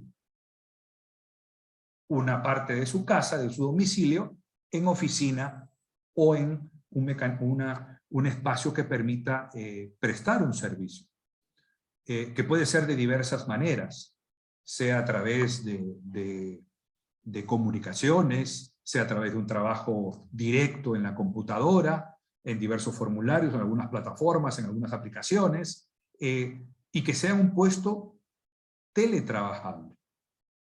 Y eso es muy importante, porque la situación que nos ha generado la pandemia es que muchos han entrado en una situación de teletrabajo, pero con matices. Algunos puestos son efectivamente teletrabajables, hay otros en los cuales hay necesidad de comunicarse permanentemente con la empresa, hay otros en que puede haber una comunicación de resultados únicamente, hay otros en las que hay necesidad de entrar en las plataformas de la empresa para prestar un servicio, y ese es un mecanismo de control también. ¿Cuáles son las experiencias que hemos tenido en América sobre el tema del teletrabajo? Ya desde el año 2019, Costa Rica tenía una regulación. A fines del 2019 dictó en septiembre la ley y el reglamento, y tiene 3 guías, que es muy importante para poner en práctica el teletrabajo. La guía del teletrabajo en las instituciones públicas, que venía de antes, la guía para la implementación del trabajo en las empresas, y la guía de salud ocupacional y prevención de los riesgos de trabajo en el teletrabajo, adoptada también en diciembre de 2019. Panamá, en febrero de 2020, dictó una ley de regulación del teletrabajo, y en septiembre llega a un acuerdo tripartito para un reglamento del teletrabajo. Todos los artículos fueron consensuados en el reglamento, salvo uno, que es el reembolso de los gastos respecto de la utilización del teletrabajo. La regla general es que es de cargo del empleador. Sin embargo, en la práctica, lo que sucede es que si no hay un gasto adicional, como por ejemplo alguna aplicación o el cambio de banda, por ejemplo, del trabajador, pues el trabajador puede seguir comunicado y brindar un servicio utilizando sus propios tabletas o instrumentos. Es una forma de trabajar, pero la regla es justamente que la empresa le provea esas facilidades para estar en comunicación. Y a partir de marzo de 2020, ya en la pandemia, en nuestros países aparece una regulación en El Salvador que considera como que puede haber un trabajo obligatorio. En Bolivia también hay una reglamentación que incorpora el tema de medición del trabajo por resultados, no solo por jornadas, sino por resultados. En Chile se dicta una norma que incorpora el derecho a la desconexión por 12 horas. Ahora lo que se precisa justamente es si la desconexión es en doble vía, el derecho a la desconexión digital como parte de un derecho de la persona propiamente y del trabajador a estar desconectado sin ninguna comunicación. Es decir, es en las 2 vías. Se desconecta el trabajador, la empresa no puede puede enviarlo, pero no lo va a revisar el trabajador, y el trabajador tampoco tiene la posibilidad o puede no contestar. Es una desconexión que podríamos denominar total, y en las 2 vías. En Argentina también se genera toda una discusión por el tema del teletrabajo. Ya se había ratificado el convenio 177 en el año 2003 en Argentina, y se habían adoptado normas que establecían la atención de lo médica en caso de accidentes o situaciones generadas en el domicilio con teletrabajo. Y en agosto del 2020 se publica la ley 27555, que incorpora el régimen legal del contrato de teletrabajo como modalidad contractual dentro de la ley de contrato de trabajo de Argentina. En Perú también, incluso hay un proyecto de ley que está pendiente, que fue la ley aprobada por el Congreso de la República hace unos meses atrás, que fue observada por el presidente de la República y que está en definición de una insistencia. Pero ya existía una regulación general en el Perú, existe una regulación general desde el año 2013 y un reglamento. Y se introdujo medidas que acogieron la figura del trabajo remoto, caracterizado por la actividad realizada en el domicilio, dentro del periodo de aislamiento de esta cuarentena. Y se ha extendido esta posibilidad de trabajo remoto hasta el 31 de diciembre del 2021, la situación de emergencia. Y los trabajadores mayores de 60 años o con alguna condición médica no regresan a trabajar a menos que la empresa les dé la autorización, manteniendo esa situación de riesgo o ese grupo. En Honduras y en Guatemala no hay una ley de teletrabajo, pero sí se habilitó el teletrabajo a través de las medidas excepcionales, tanto en el sector público como en el sector privado. Y en Ecuador efectivamente se crea la figura del trabajo emergente a través de directrices y que concluye o concluiría al término de la emergencia sanitaria. En Paraguay igualmente también hay un artículo dictado en una ley de la emergencia en marzo que define el teletrabajo y lo habilita en el sector público y en el sector privado. En Brasil se dieron normas internas para facilitar la comunicación de los trabajadores que entraban a esta modalidad. Y en República Dominicana el año pasado se dictó una resolución que regula el teletrabajo como modalidad especial. Sí interesa aquí que a partir del 2021 México introduce una modificación sustancial a la Ley Federal de Trabajo, establece un plazo de 18 meses para la publicación de una NOM sobre seguridad y salud en el trabajo para el teletrabajo. Y además, como se modifica la Ley Federal de Trabajo, establece algunas reglas vinculadas a la supervisión y a la actividad inspectora de la Secretaría de Trabajo y Previsión Social, que aparecen también en informaciones proporcionadas. Este es un texto de la Secretaría de Trabajo sobre cuáles son los derechos de las personas trabajadoras en el teletrabajo y cuáles son ciertamente las obligaciones. Hay un punto importante aquí que quisiera destacar, que ya las legislaciones habían estado considerando, y es la necesidad de conciliación de la vida familiar, la vida personal con el trabajo, una perspectiva de género, la desconexión al término de la jornada laboral, el acceso a los beneficios de la seguridad social, incluso por accidentes o situaciones generadas en el domicilio, lo cual naturalmente lleva a que hay que hacer una evaluación de riesgo, que la empresa debe estar informada de cómo está la situación en casa, pero sobre todo que haya un acceso a los servicios de salud. Y naturalmente aquí la empresa y el trabajador conservan un derecho al tratamiento de los datos, a la protección de la confidencialidad de las comunicaciones, por cierto, y a la utilización adecuada de esa tecnología o esa información. Y las obligaciones de las personas teletrabajadoras, que también está en otras regulaciones, el cuidado de los equipos, la responsabilidad, estar sujeto a la supervisión que se acuerde con el empleador, que puede ser, ya no va a ser una supervisión directa, presencial, y entonces hay que establecer nueva forma de organización de este seguimiento. Colombia en mayo regula la figura del trabajo en casa. Esa es la denominación, ¿no? Incluyendo ciertamente las tecnologías de la información. Y reitera lo que es la desconexión laboral y la necesidad de un descanso y la abstención durante ese periodo de desconexión de instrucciones, la necesidad de que no se den instrucciones u órdenes por parte del empleador. Y también contempla la inspección, vigilancia y control por parte de la autoridad.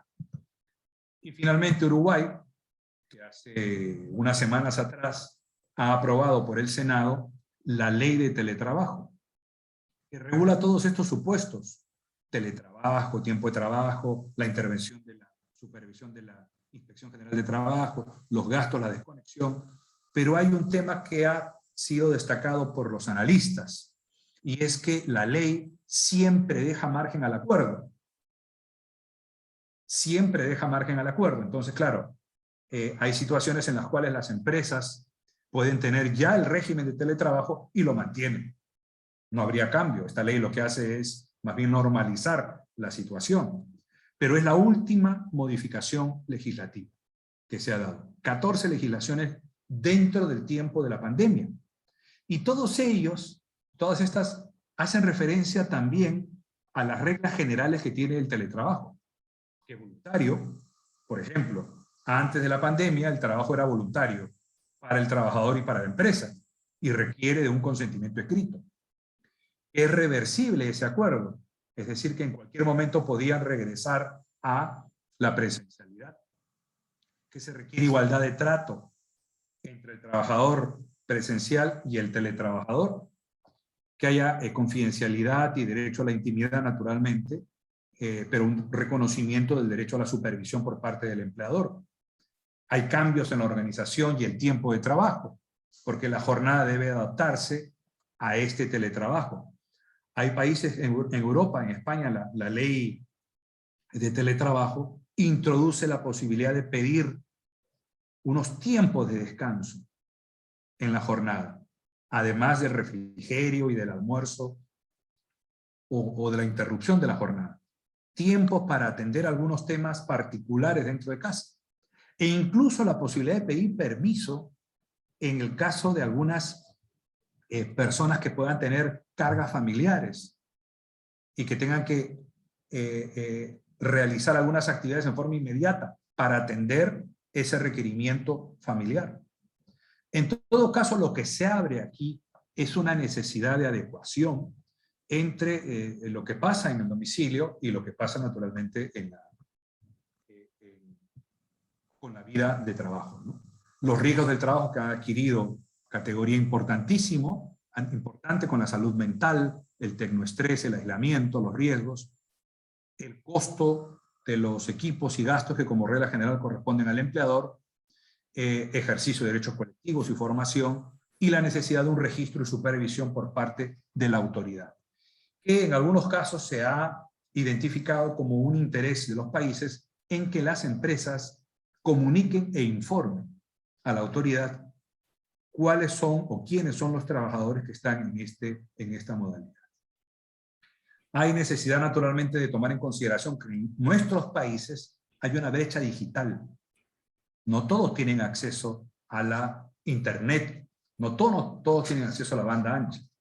Hay enfoques económicos que lo que plantean es analizar qué potencialidad, cuál es la estimación potencial del teletrabajo, con diferentes metodologías.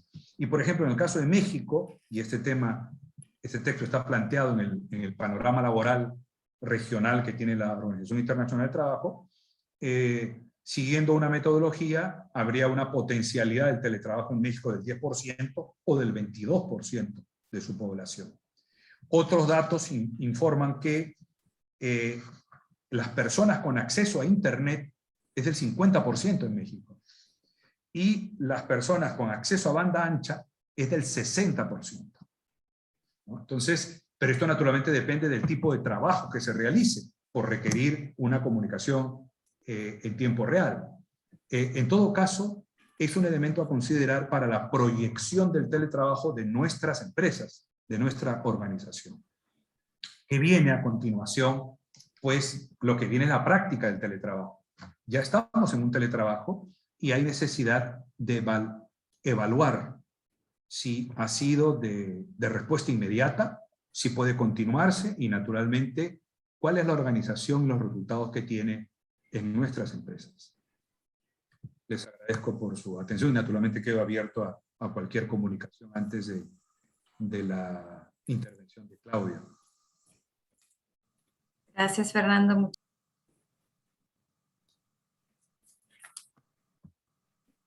Perdón. Te paso la palabra, Enrique, o no sé si alguien tenga alguna duda, que quisiera hacer algún comentario en este aspecto. Nos interesa también saber si alguien en sus empresas hicieron una política de teletrabajo ahora con todo lo del COVID. No sé si nos pueden ahí comentar en el chat si dentro de su empresa tuvieron política de teletrabajo. O levantando la manita también. Si este punto de compartir las mejores prácticas, pues es lo que le viene a dar un valor agregado al taller. Si sus empresas lo permiten y tienen una política ya establecida, el que lo podamos tener en nuestra plataforma para consulta de las otras empresas sería de mucha ayuda. Adelante, Dafne. Está levantando la mano, sí tiene política de teletrabajo. Gracias. Pues sí, ahorita estoy trabajando para gobierno federal, entonces ahí sí tenemos política de teletrabajo. Y estoy en otra oficina de transporte personal. Ahí no, ahí sí, pues estuvimos en trabajo a distancia y nos tuvimos que reincorporar de nueva cuenta a las oficinas precisamente porque el manejo del personal ahí pues ahora sí que es directamente. Pero en cuestión de lo que es trabajar, ahora sí que lo que es el teletrabajo, pues sí, está muy bonito eso que dicen de que debes de tomar tus horarios y todo, pero la verdad de las cosas y la realidad que yo veo tanto conmigo como con varias de mis amistades, es que estando en tu casa trabajando ahí, yo creo que trabajas más. Piensa el empleador o inclusive los mismos trabajadores, compañeros, que por el hecho de que estás en tu casa, estás disponible ahora sí que 24/7 y aunque te desconectes o quieras tomarte así como que tiempo, se me hace más complicado porque siempre están pensando que, o sea, que estás ahí disponible al 100%, ¿no? Igual en cuestión de salud mental y pues ahora sí que de estrés, sí ha sido bastante complicado, bastante estresado. No, obviamente no es lo mismo salir, tomar una calle, despejarte con el perro que está ahí a un lado para trasladarte a tu oficina y regresar. Sí ha sido muy complicado, pero también, o sea, estoy de acuerdo en que muchas de las empresas lo han, pues buscado las formas de que todo eso fluya. Pero sí, pues sí, es algo, digo, en lo personal, creo que sí se debería de seguir trabajando de esa manera. ¿Por qué? Porque nos agarró así como que ahora sí que todos descontrolados, no sabíamos que esto iba a suceder, pero sí debería de seguirse implementando. ¿Para qué? Para que pues ahora sí que la gente tenga esa oportunidad para casos futuros, ¿no? Yo creo y espero que algún día podamos volver todos a la normalidad, pero sí sería bueno que lo siguieran implementando y pues que hubiera más programas, ¿no? De ese tipo. Muchas gracias, Dafne.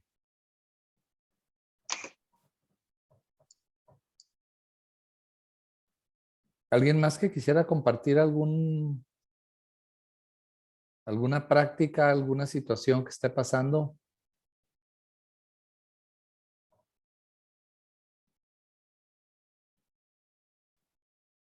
Bien, Fernando, pues te agradecemos muchísimo tu participación, tu liderazgo y tu partnership con competitividad laboral. Muchísimas gracias.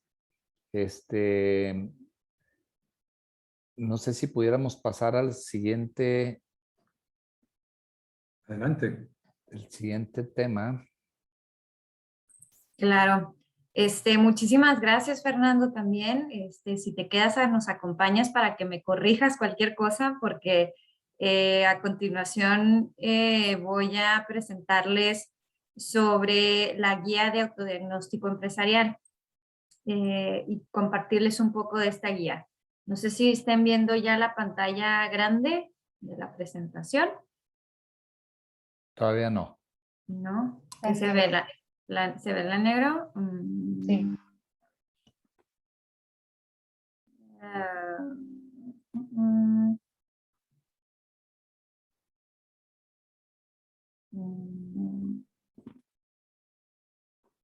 Ahí se ve el negro.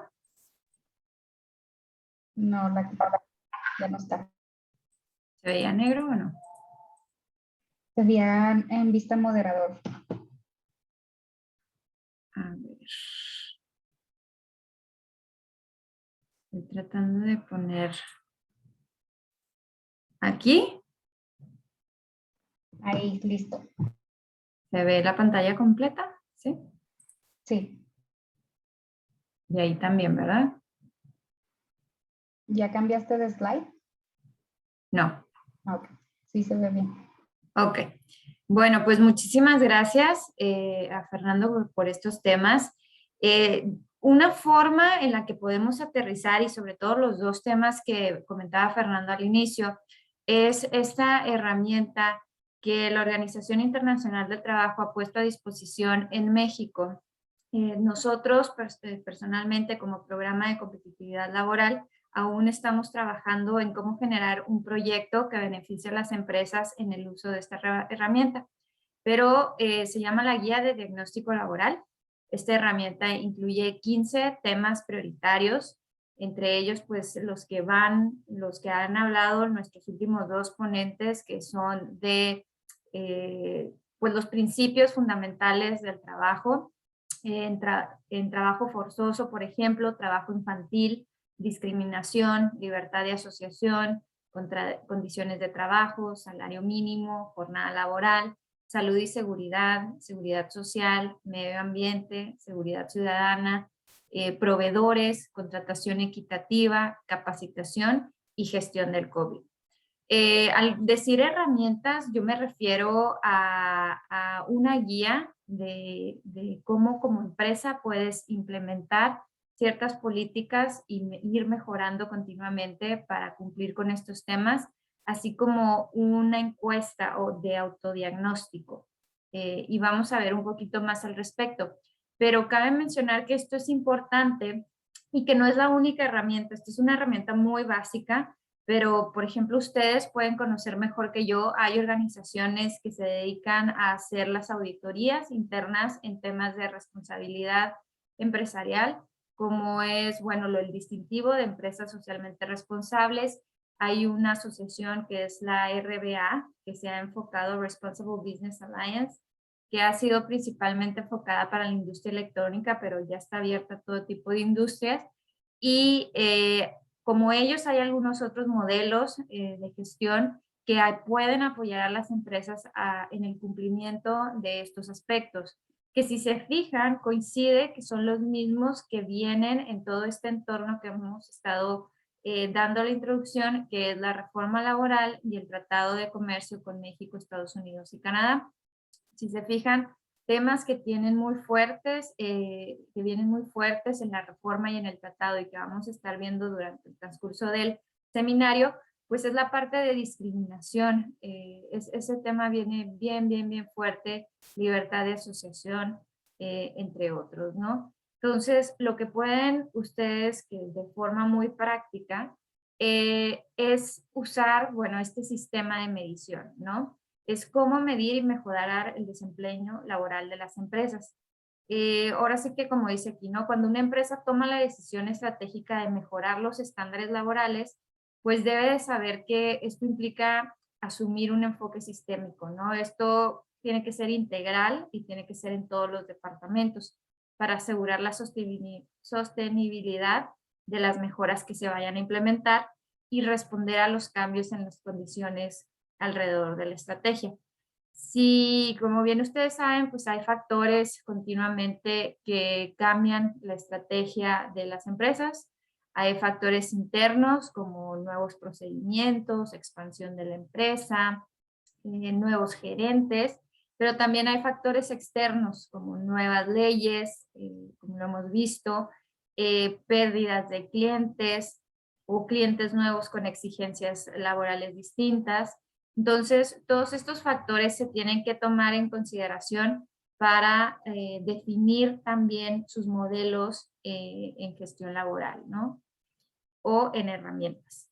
Y bueno, al poner en práctica esta estrategia para mejorar los estándares laborales, pues hay recomendaciones que puede seguir la empresa para ir mejorando su desempeño laboral. Por ejemplo, aquí ponemos esta ilustración en el orden de que deben de abordarse la estrategia para mejorar laboralmente internamente de la empresa, ¿no?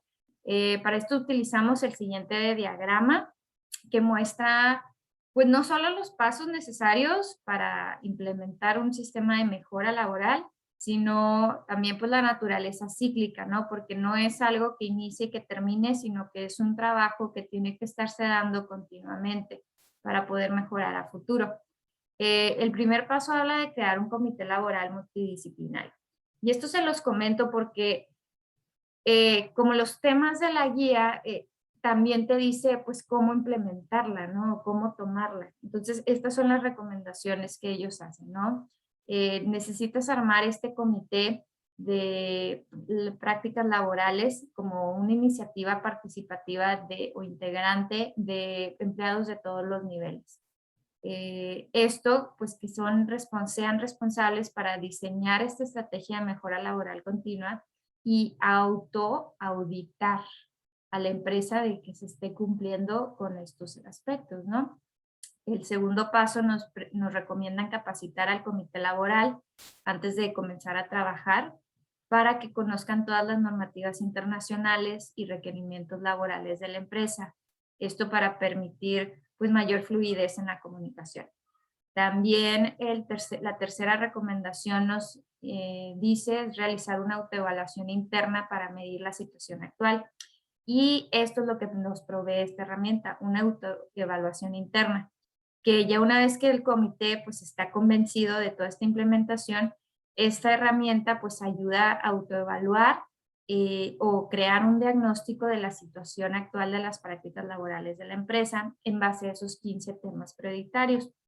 Que son pues realmente los que son recomendados por todos estos grandes organismos especialistas en derechos humanos, en el trabajo y en progreso social. La clave ahora sí que pues ustedes ya saben, ¿no? Pero estas cosas del autodiagnóstico es ser honesto, realmente pues el autodiagnóstico va a ser internamente y el fallar en la honestidad pues es nada más pues evitar conclusiones o esconder propiamente conclusiones, ¿no?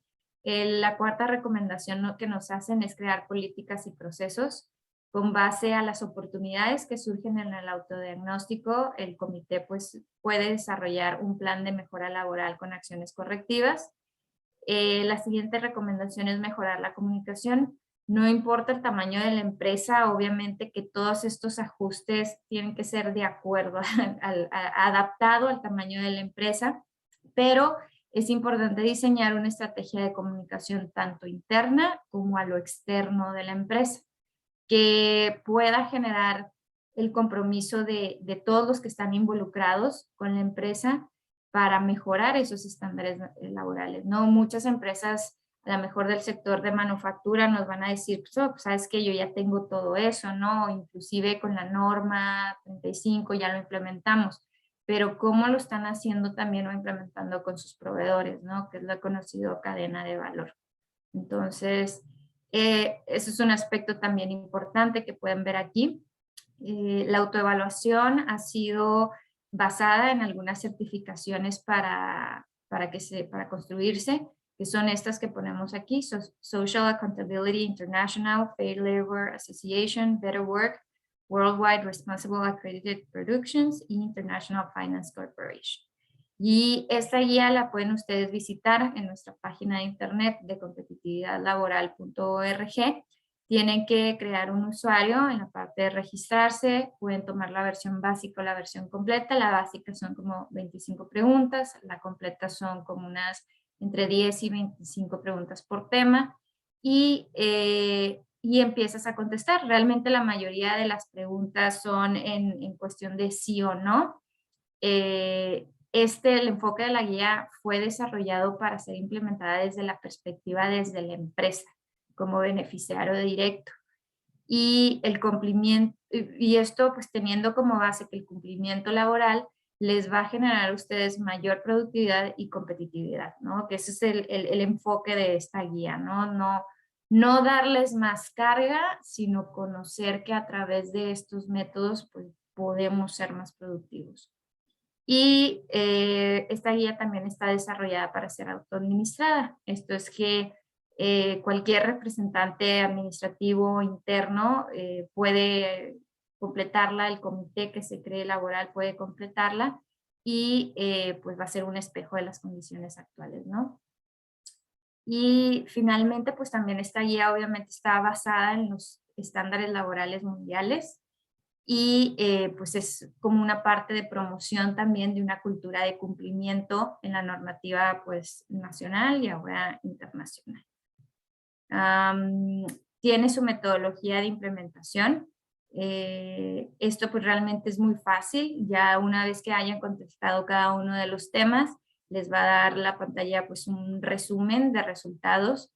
Promedio general, bueno, yo ahí nada más contesté una por efectos de poner la foto, pero ustedes ya van a tener bien identificados pues, cuáles son esas oportunidades que tienen en mejora de los 15 temas prioritarios. Y a lo mejor pudieran decir, bueno, la mayoría ya los tenemos, ¿no? Pero de verdad van a faltar uno que otro, ¿no? Ya nada más como pues dato importante, nosotros vemos en el estado de Chihuahua, sabemos que existe entre estos temas el trabajo infantil, más en los temas de agricultura, y pues hicimos este año una encuesta en 800 hogares en Juárez, donde quisimos pues escarbar un poquito más sobre los temas que esta guía tenía, ¿no? En la parte de trabajo infantil, trabajo forzoso, y contratación equitativa, y preguntamos si las personas habían oído o notado a alguien que hubiera pasado por alguno de estos escenarios, ¿no?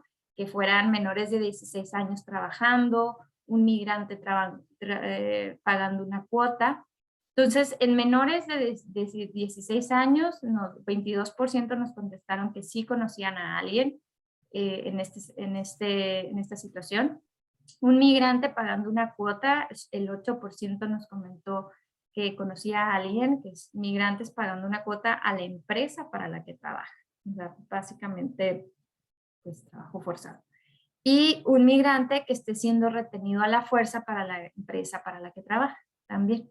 Entonces, existen estas situaciones, sabemos que pues, la mayoría de las empresas de manufactura están muy apegadas a la ley por su naturaleza, pero pues es también parte de la responsabilidad el promover estas prácticas con su cadena de valor local, de ser posible, internacional, es fabuloso, para evitar pues, que otras empresas estén incurriendo en estos aspectos. Y pues esperamos que esta guía les sea de utilidad. El año que entra estamos planeando crear un distintivo para aquellas empresas que cumplan con 3 o 4 de estos 15 módulos, buscando hacerlo en colaboración ya sea con gobierno, universidades, y buscando también generarles un tipo de asesoría objetivamente queremos que sea sin costo en el cumplimiento de esta guía. Entonces, sin embargo, ahorita está disponible en nuestra página de competitividadlaboral.org. Y Fernando, no sé si tengas algo que agregar al respecto.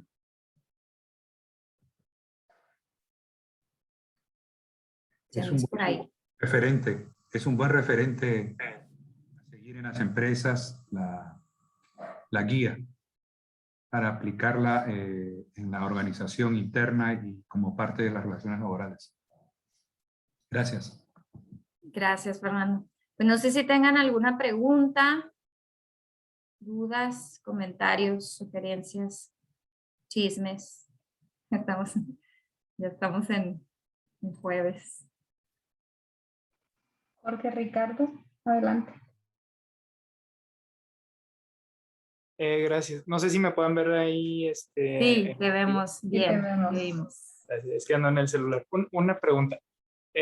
Ahora sí que en su opinión personal, ¿creen que, y profesional, creen que esta situación del teletrabajo pueda permear o, como quien dice, afectar las compensaciones y beneficios que se puedan ofertar? Pregunto porque, por ejemplo, ahorita una oferta que se puede hacer es de que estés en teletrabajo y claro, como empleado necesitas pues unos requerimientos, ¿no? Como básico de tener internet. Y ahorita con la reforma de México es de que pues, las empresas tienen que otorgar el equipo necesario para que se pueda hacer el teletrabajo, ¿no?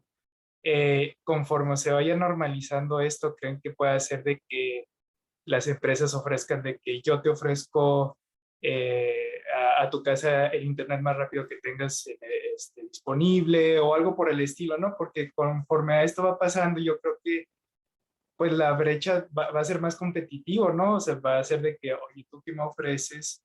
Porque también me están ofreciendo en otra empresa el teletrabajo, ¿no? No sé qué se pueda opinar sobre esto. Fernando, ¿quisieras responder tu punto de vista? Bueno, como una apreciación personal, yo creo que se abre un espacio de proyección y de situaciones que pueden producirse dependiendo de la empresa, dependiendo del mercado y esta reactivación que debe darse. Es una posibilidad, naturalmente, de que si la empresa asume que va a haber una organización de su trabajo con teletrabajo, pues que igual va a tener necesidad de contar con trabajadores que estén perfectamente adiestrados y que respondan directamente a la situación del teletrabajo. En algunos casos se dice que no todos están hechos para el teletrabajo porque los puestos no son teletrabajables, pero hay también habilidades personales o reacciones frente al teletrabajo que hacen que algunos trabajadores puedan responder más rápido, que estén más, que puedan responder más propiamente al teletrabajo. Es probable que haya en ese marco una apertura a ofertas u opciones, como plantea Jorge, efectivamente.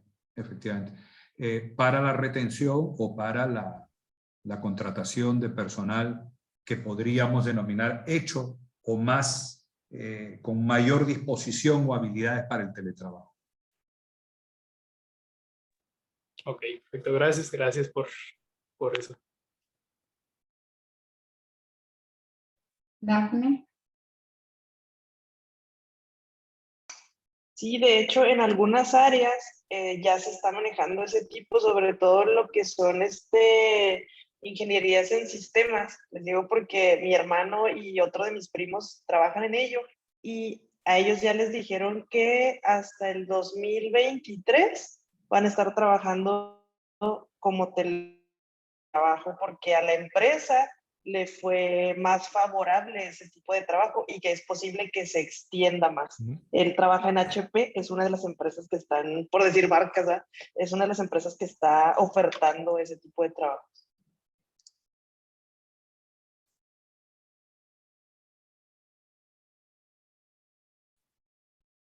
Gracias, Dafne. Bien interesante y lo que nos preguntas. También, digo, de mi punto de vista va a ser, como tú dices, una pelea de demanda, de ver quién ofrece más y pues toda esta adaptación a la flexibilidad de también dar la opción, quiénes pueden y quiénes no pueden y quiénes quieren y demás. No sé si tengan algún otro comentario. Por ahí, Patricia, no sé si querías comentar algo.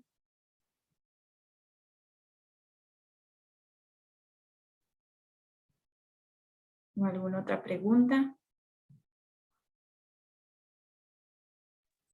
Bueno, pues entonces para cerrar a tiempo, le agradecemos muchísimo a Fernando, le damos las gracias, estamos muy honrados porque nos hayas podido acompañar, Fernando, y ya sabes que tienes la puerta abierta.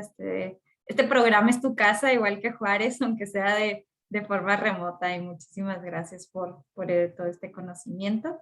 Le voy a pasar la palabra a Marisa, que nos va a dar algunos anuncios. Bueno, buenas tardes a todas y a todas, a todas y a todas. Les informamos que ya se encuentra en la plataforma de KnowLearn el video, la grabación del día martes, así como la presentación, para que si tienen alguna duda, inquietud o no pudieron asistir el webinar pasado, pues aquí lo pueden revisar. También tengo personas identificadas que no estuvieron la semana pasada, la sesión pasada, entonces ahí les voy a estar dando retro por vía correo. Serían todos los comunicados de mi parte. De acuerdo, pues muchísimas gracias, Marisa. Yo creo que entonces los estamos viendo el martes de la semana que entra.